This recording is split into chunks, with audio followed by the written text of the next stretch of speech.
Olá a todos, eu sou o Alê, estamos iniciando mais um programa Condomínio Sustentável. Não se esqueçam de se inscrever no nosso canal e também compartilhar o conteúdo. Hoje vamos falar sobre um assunto super importante, gestão de resíduos e a Política Nacional de Resíduos Sólidos, uma lei que está aí desde 2010.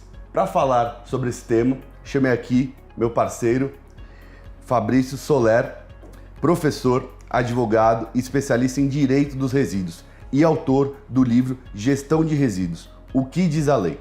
Obrigado pela presença, Fabrício. Ale, eu que tenho que te agradecer aqui pelo convite e te cumprimentar pela iniciativa Condomínio Sustentável, especialmente pela sua história aí na área de resíduos, com o Muda, Grupo Muda.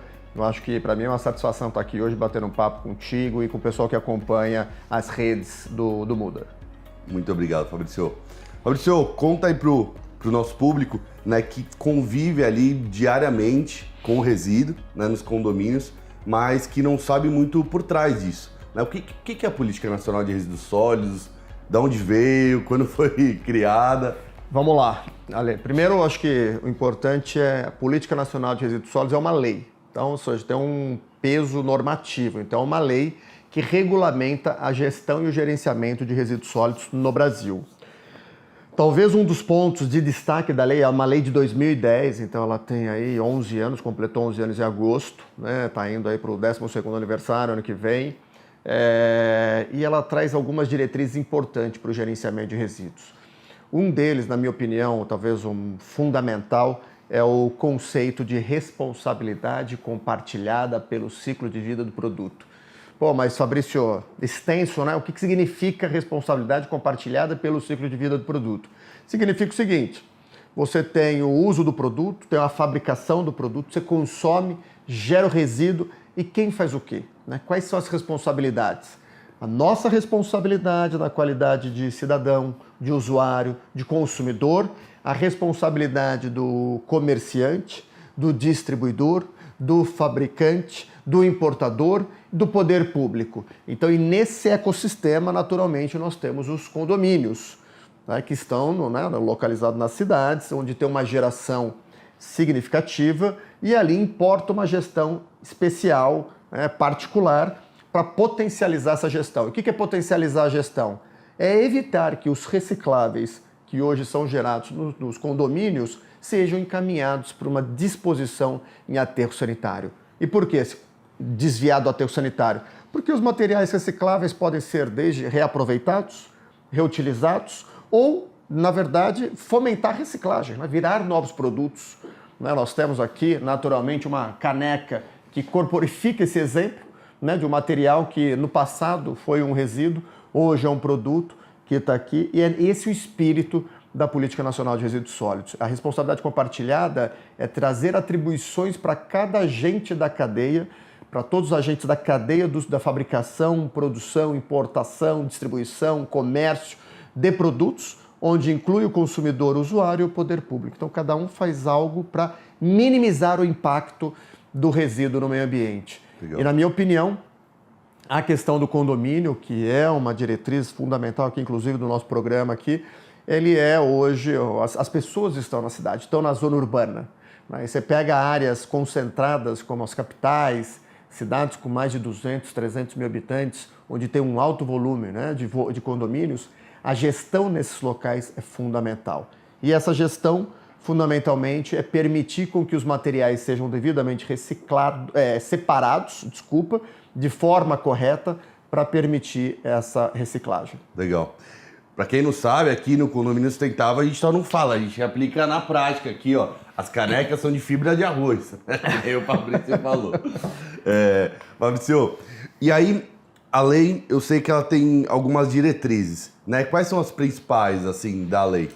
Bom, veja, eu acho que o gerenciamento ambiental adequado, eu acho que essa é uma diretriz fundamental, que é aquele que gera o resíduo. Voltando ao exemplo do condomínio ou de uma indústria, de um prestador de serviço, de um estabelecimento comercial, de um estabelecimento de saúde, aquele que gera o resíduo tem a obrigação de fazer o gerenciamento ali. E esse gerenciamento não precisa ser necessariamente feito diretamente, ele faz por terceiro. prestadores de serviço que fazem a separação, ajudam na separação, segregação, transporte, armazenamento e destinação final ambientalmente adequada. Mas o que é importante ressaltar é que a responsabilidade pelo resíduo é do gerador. Então é quem gera. Então o condomínio é o gerador. Começa no cidadão, né? O cidadão é o gerador, o condomínio num coletivo de geradores. Depois você tem uma indústria que é o gerador, você tem o distribuidor, você tem um conjunto de geradores de resíduos e o gerenciamento deve ser feito de forma ambientalmente adequada. Essa é uma diretriz muito importante da lei. Outra diretriz é o sistema de logística reversa.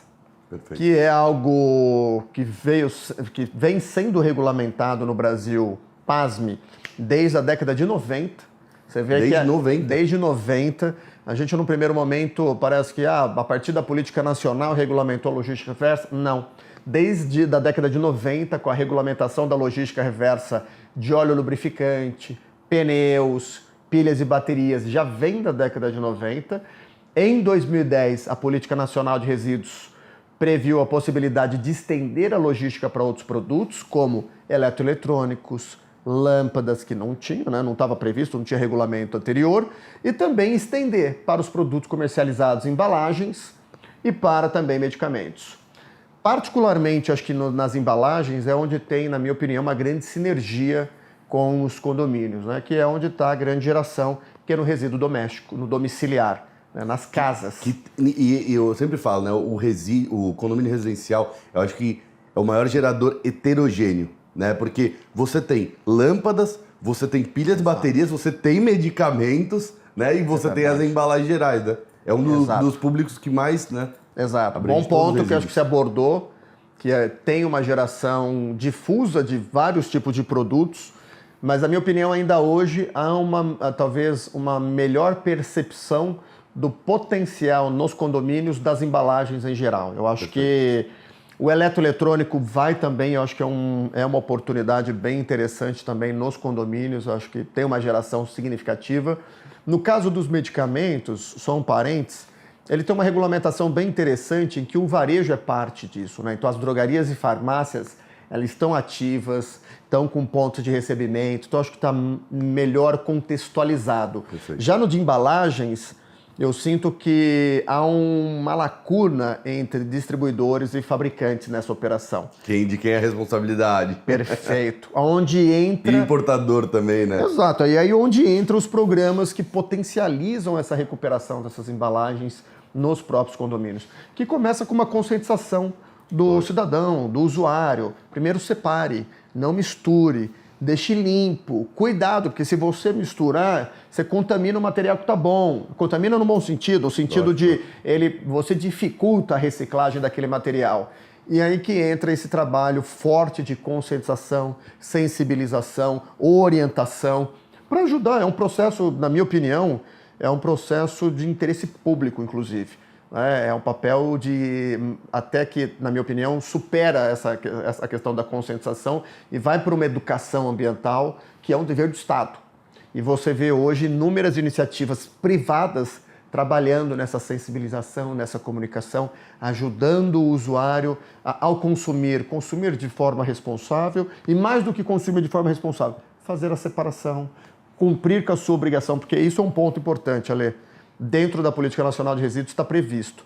No caso do dever do nosso, né, enquanto consumidor, do usuário, de cidadão, fazer a separação dos materiais. Só que, veja, na prática, isso não acontece, você sabe muito melhor do que eu.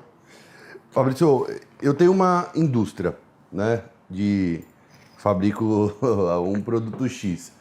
Hoje, pela lei, eu sou obrigado a fazer o quê? Vamos lá, se for estou aqui, eu vou adotar um exemplo, você é um fabricante de alimento. Então você fabrica alimento em embalagem, né? Então você coloca numa embalagem plástica, ou numa embalagem de alumínio, ou numa embalagem de papel, e você coloca no mercado esse produto. A obrigação hoje da lei é estruturar um sistema de logística reversa que viabilize o retorno da embalagem. Mas, Fabrício, da minha embalagem? Não, veja, é de uma embalagem, né, equivalente ao que você colocou no mercado. Então hoje, se você coloca, por exemplo, 10 toneladas de embalagem, A regulamentação hoje vigente no Brasil prevê que você retorne, viabilize o retorno de 22%. Então você colocou 10, você vai tirar 2,2. Mas, Fabrício, eu fabrico alimento, né? Eu não faço gestão de resíduos, gerenciamento de resíduos. Para isso que você tem as empresas que prestam esse serviço, que ajudam a estruturar, ali, que para mim é o ponto central, estruturar mecanismos de captura e recuperação desse material, que hoje para mim a grande deficiência do Brasil é você ajudar a base a fazer essa coleta, esse recolhimento. Então aí uma empresa que fabrica alimento busca uma solução no mercado que ajuda a estruturar essa recuperação. O importante é recuperação de base, ajudar, igual um exemplo muito comum, né, e bem organizado, que é do próprio estrutura em condomínio. Então ajudar a organizar, trazer aquele material que, se não tiver uma orientação, uma educação para aquela população, certamente inúmeras toneladas de reciclagem caminharão para aterro sanitário, enquanto poderiam ser potencializadas e virar novos produtos, ou ajudar o desenvolvimento de novas indústrias. Legal. Então, acho que esse é o ponto principal. Né, porque confunde muito, né? Assim, não é a empresa fabricante de alimento implementar coleta seletiva dentro da indústria dela, não é isso, né? Exato. Esse é um ponto que vira e mexe, há uma confusão. Não, mas veja, eu faço o gerenciamento, eu tenho uma parceria aqui. Não, veja, que você está gerenciando é um resíduo industrial. Não é esse o objeto da logística reversa. Então, acho que essa é uma mensagem bem importante. Se eu fabrico alimento e eu faço o gerenciamento do resíduo industrial da fabricação daquele alimento, isso é uma obrigação legal. E eu tenho que fazer com prestadores de serviço habilitados, com licença, com autorização dos órgãos competentes para esse resíduo. Mas isso não é logística reversa. Logística reversa é aquela embalagem do produto consumido no mercado. Né? Então, não o resíduo gerado na fonte industrial. Esse é um ponto importante que vira e mexe, tem alguma confusão e acho que boa pergunta veja, são assuntos distintos. A responsabilidade continua aqui do setor empresarial, do gerador, mas são frentes diferentes de trabalho. Legal. E também essa possibilidade, né, que a logística reversa, nesses moldes, foi adotado no Brasil, é interessante porque, assim, você como fabricante, você não vai ter que coletar a sua embalagem, né? Ou até mesmo que não seja a sua embalagem, você não vai fazer esse processo, porque o seu foco não é esse, né? Você tem programas que te ajudam a capturar os créditos, né? De uma maneira mais virtual. Né? Exato. Na verdade, eu acho que esse é o recomendável. Né? Se você é uma empresa que coloca material embalado e tem obrigação de implementar a logística reversa, eu sempre oriento que adote soluções coletivas. Né, junto com um conjunto de empresas buscando uma solução, porque o interesse é um só. Aqui é uma economia de escala. Né, porque eu estou falando para o fabricante, esse é um investimento que ele faz para cumprir uma obrigação legal. Então, ele buscando soluções coletivas que viabilizem a recuperação do material, que estruturem mecanismos de coleta. Esse é o ponto. Para mim, soluções estruturantes, seja ela, né, nos grandes geradores, sejam nas cooperativas, é ajudar a recuperar o material que, a rigor, iria para um aterro sanitário. E esse desvio, né, que ajuda para o fabricante demonstrar que ele está cumprindo com a logística reversa, porque ele colocou um volume X de produto embalado e está investindo para aquela recuperação. Mas um ponto ali que eu sempre faço questão de bater, que me preocupa bastante, é a questão da isonomia. E o que é isonomia para quem está nos acompanhando? É assegurar com que todos cumpram essa obrigação legal. Fabricantes, todos os fabricantes, pequeno, médio, grande, importadores, distribuidores e comerciantes. Porque eu não posso alocar esse ônus apenas em um agente da cadeia. No final, qual que é o correto? Nós, enquanto consumidores, arcaremos com esse custo da logística reversa. Tem que repassar no produto.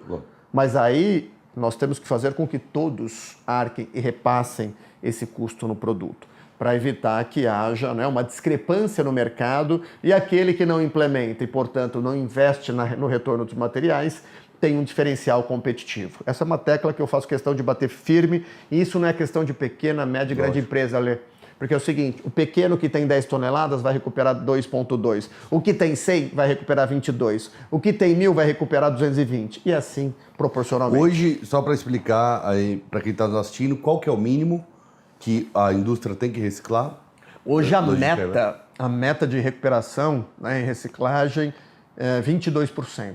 Não é, do que eu coloco no mercado, embalado, né, de embalagem, tem que viabilizar o retorno de 22%. E esse viabilizar o retorno é o exemplo que você deu por intermédio de programas que permitem lastrear esse volume dos 22%. E vai aumentar esse percentual? O conceito da norma, da lei, é a implementação do sistema de forma gradual e progressiva.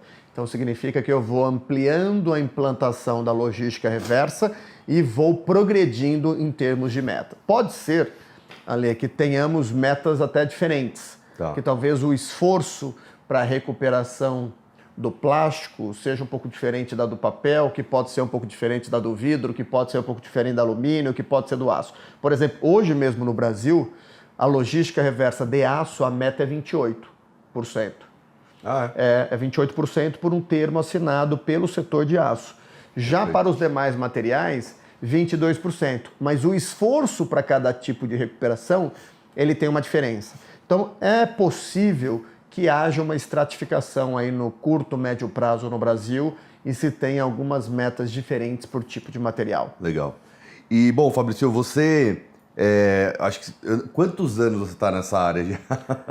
Estamos na batalha. Pô, Ale, só de lembrar os cursos que você organizava na época do Muda, que isso, cara, no Instituto Muda. 2012. Já faz quase 10.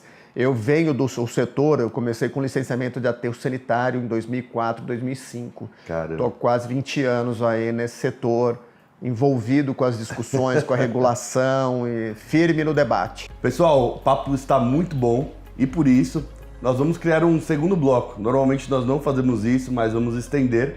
Então eu te aguardo no próximo programa para a gente continuar a conversa aqui com o Fabrício. E não esqueça, sustentabilidade começa em casa.